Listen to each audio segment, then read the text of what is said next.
Dear students, myself Sridhar Hebbar. I am going to teach electrochemistry part 1 BSc 5th sem chemistry paper 1. In this electrochemistry part, theories of electrolyte. Okay. So while explaining the theories of electrolyte, first you have to know what is meant by electrolyte. Electrolyte is a substance in a liquid state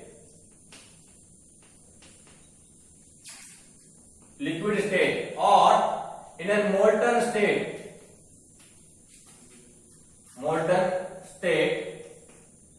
which can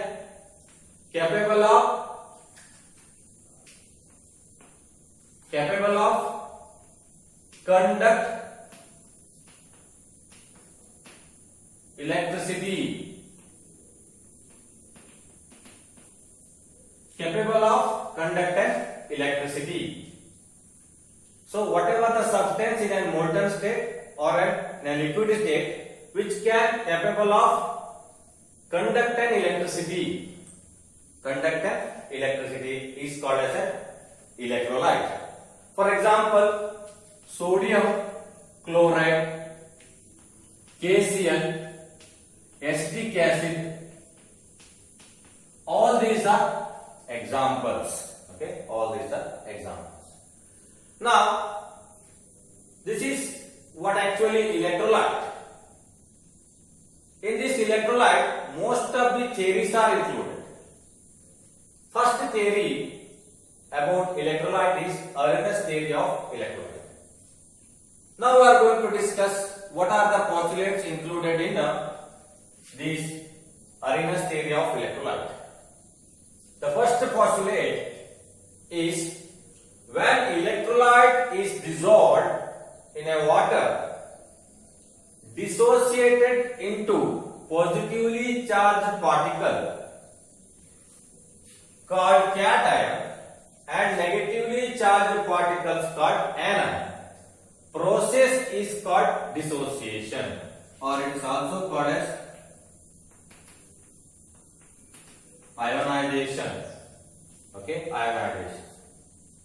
Now, you have to remember this.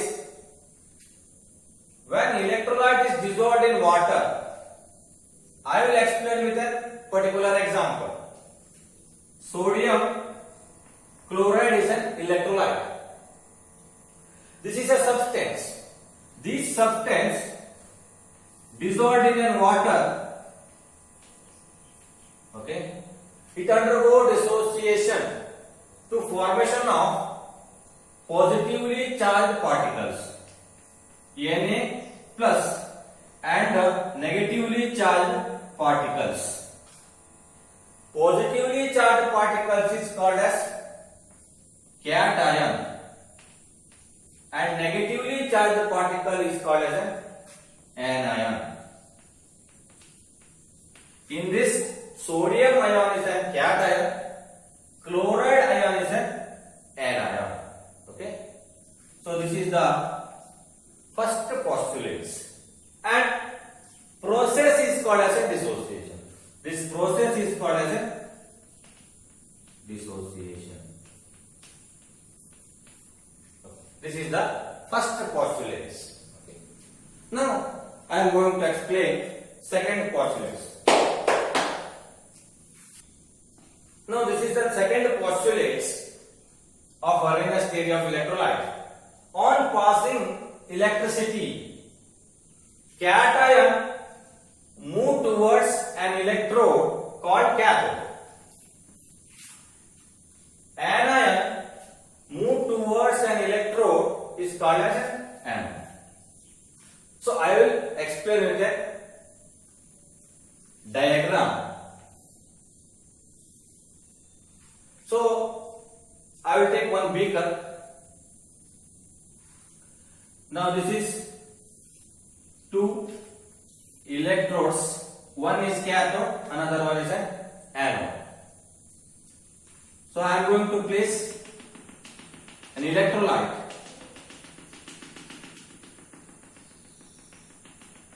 electrolyte.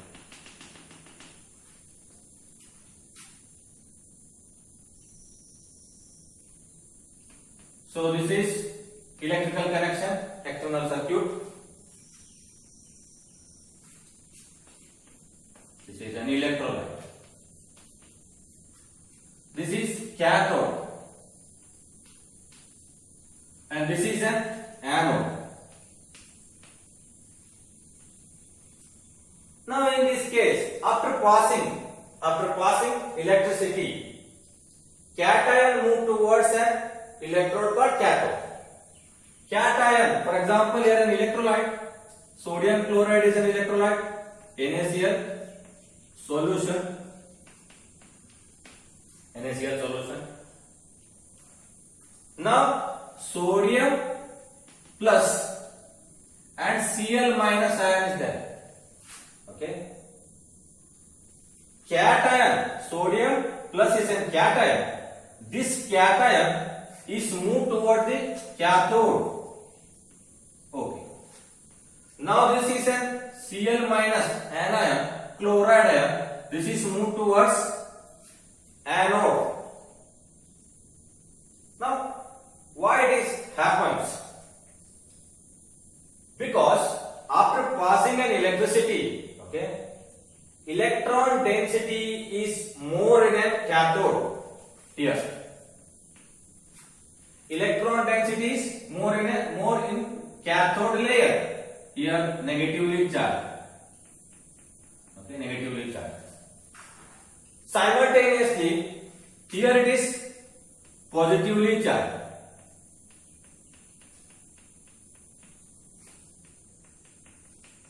Positively charged. So that's why what happens, Na plus is a positive ion, cation. This is moved towards oppositely charged electrode because layer is negatively charged. Here also Cl minus is anion is moved towards the oppositely charged anode. Here it is a positively charged. Okay. So that's why these two ions are moving in this electrolytic. This is what actually explained in this postulates.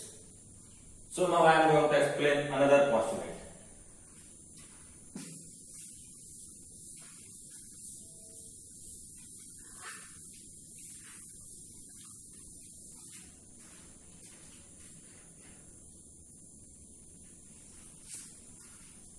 Third postulate, solution of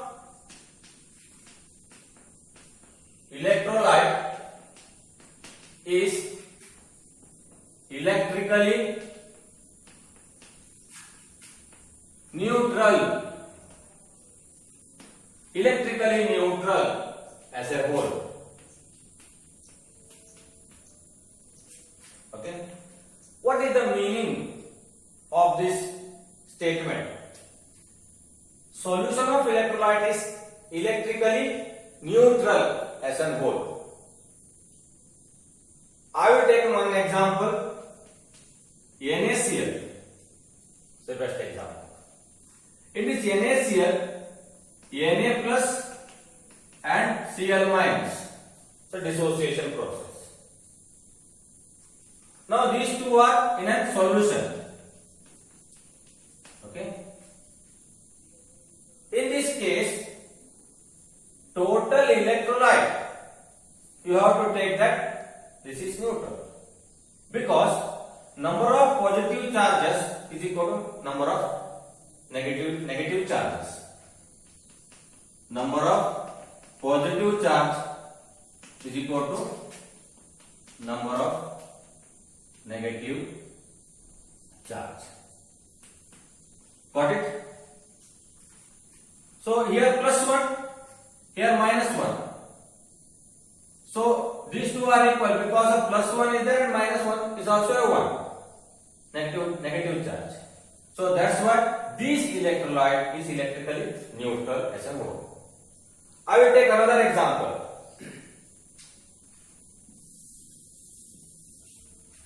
Barium is an example. It's also electrolyte. It undergoes dissociation to formation of barium 2 plus and 2Cl minus. Here barium chloride, barium 2 plus and 2Cl minus, and count the number of charges, positive and negative. Here 2 plus is there, okay, 1 barium ion is there, but 2 charges is 2. Here it is 2Cl minus is there, charges is 1, but 2 ions is there, so that's why minus 1, addition to that minus 2. So plus 2 and minus 2, so you are taking plus 2 and minus 2, so equal number of positive and negative charges. So that's why this barium chloride electrolyte is also a neutral one. That is what explained in this statement. This is the third postulate of this Arrhenius theory of electrolyte. Okay.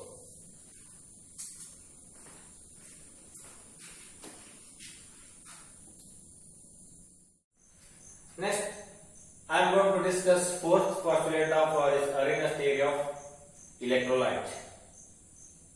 In an electrolyte, fraction of total number of molecules of the electrolyte dissociated into an ions is called degree of dissociation.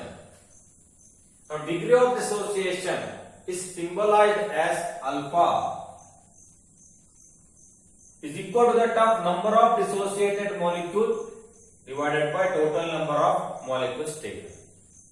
I will explain with a certain example. CH3COOH is converted to CH3COO minus and H plus. So in this example, suppose 100 molecules of this CH3COOH is undergo dissociation. Now it is only 10 molecules undergo dissociation to formation of CH3COO minus and H plus. Now we have taken 100 molecules, but only 10 molecules undergo dissociation. In this case, what will be the degree of dissociation? Now, number of dissociated molecules. How many numbers? 10.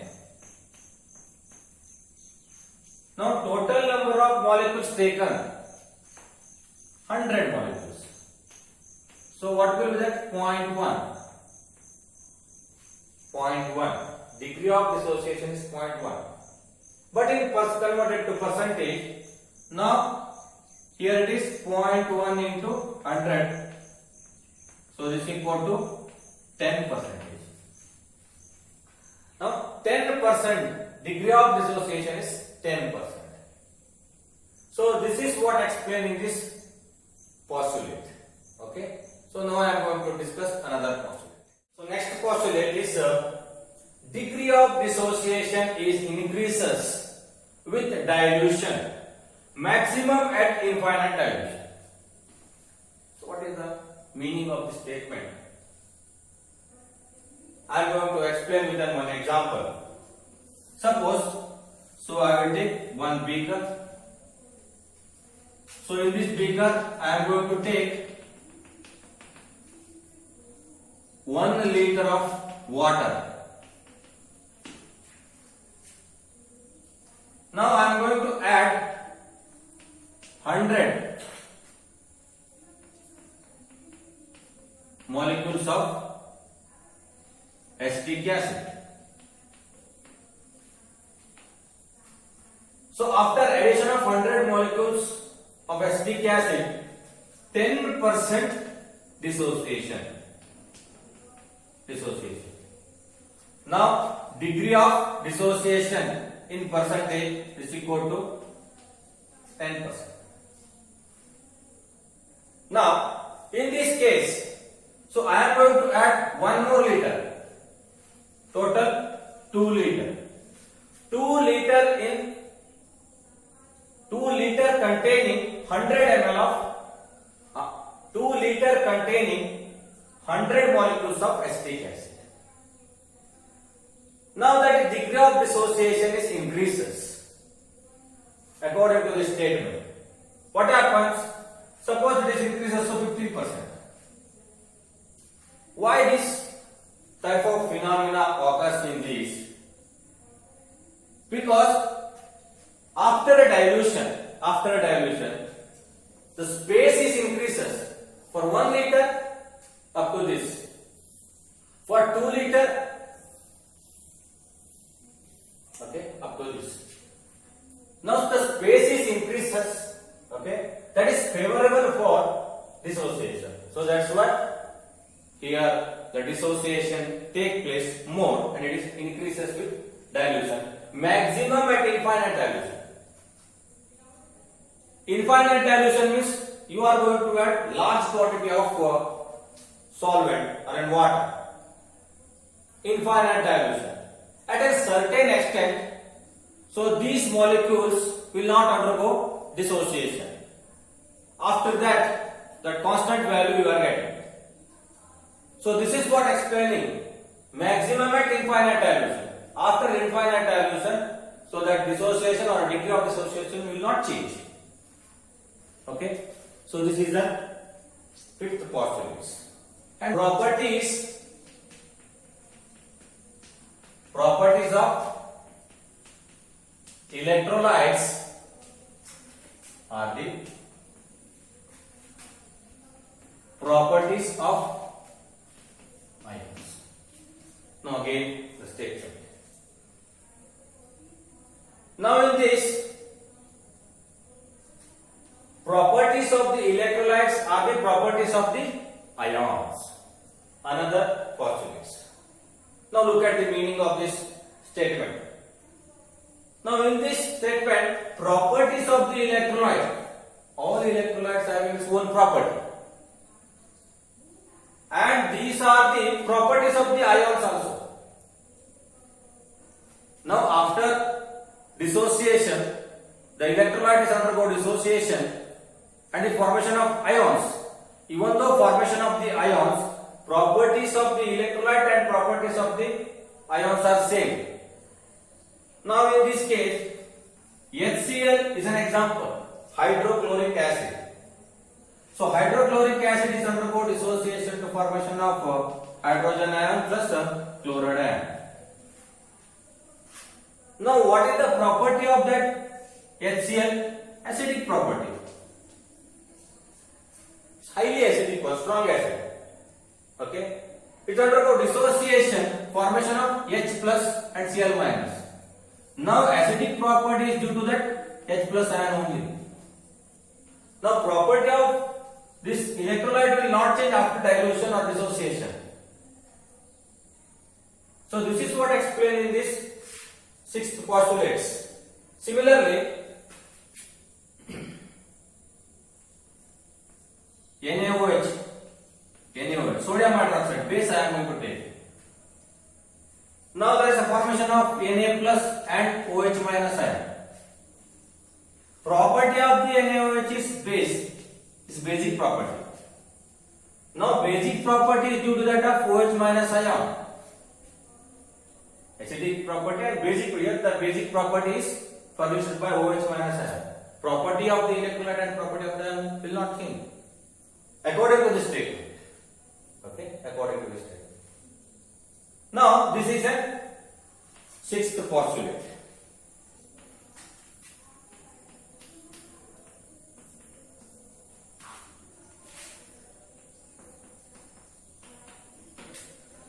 So another postulate is these ions are constantly reuniting to form an undissociated molecule until equilibrium is reached. So according to this statement, so I am going to explain with an example. CH3COOH acetic acid. In this acetic acid, so it undergo dissociation to formation of CH3COOH, CH3COO minus and H plus. Acetate ion and hydrogen ion. According to this statement, until equilibrium is reached, now constantly it is reuniting, not like that of the forward direction, constantly it is reuniting and the formation of undissociated molecule. Now that dissociated to ions, and these two are again reuniting, okay, and to formation of CH3COOH and certain extent. Not all molecules or not all ions. Certain extent until equilibrium is reached. Okay, so this is another statement of this Arrhenius theory of electrolyte.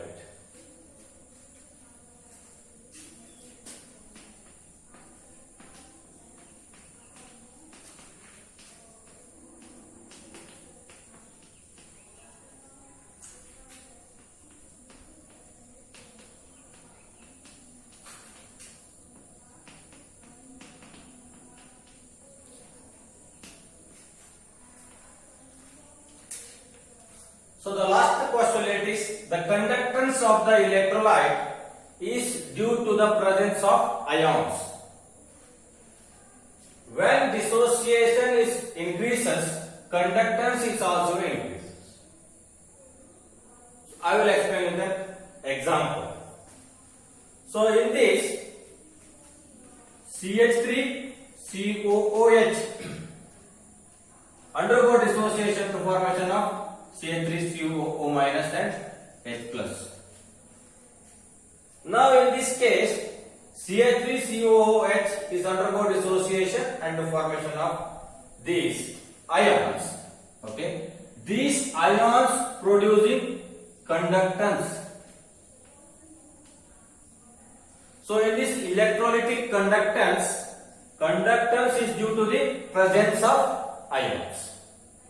Okay. And after that, these conductance increases due to the increase in the number of ions. So here there is a 10% ionization is there, the conductance is certain extent. Now if you increase the dilution, what happens? Dissociation is also increasing. When the dissociation is 15%, and also conductance is also increases. This is what explained in this postulate. Okay, conductance of the electrolyte is due to the presence of ions, and when the dissociation increases, conductance is also increases because of the increase in the number of. When force of attraction between these two ions is also decreasing, the conductance is also increases. That is different case. Okay, but number of ions is increasing, automatically the conductance is also increasing. So this is the 8 postulates, ions. So up to this 7 to 8 postulates. Okay, I hope you understand all these concepts.